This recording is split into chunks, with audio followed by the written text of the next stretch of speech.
கொள்ளையடிக்க இதுவரைக்கும் எப்படி உங்களை ஏமாத்திட்டு இருக்காங்க தெரியுமா?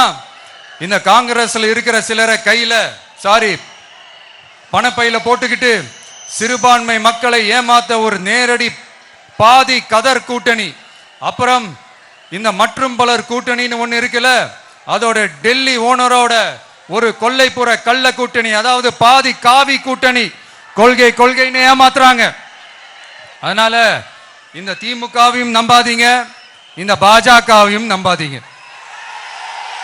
ரெண்டு பேரும் வேற வேற கூட்டணி எல்லாம் கிடையாது, ஒரே கூட்டணி தான். ரெண்டு பேரையும் நம்பாதீங்க. இதுல எந்த டவுட்டும் உங்களுக்கு வேணாம். நீங்க திமுகவுக்கு ஓட்டு போட்டாலும் சரி, அந்த மற்றும் பலருக்கு நீங்க ஓட்டு போட்டாலும் சரி, நீங்க யாருக்கு ஓட்டு போடுறதுக்கு சமம்னு நீங்களே புரிஞ்சுக்கோங்க. அதனால இந்த வரப்போற தேர்தலில் டிவிகேக்கு உங்க சப்போர்ட்டை கொடுங்க. இன்னும் பல வருஷத்துக்கு தமிழ்நாடு சூப்பரா இருக்கும்.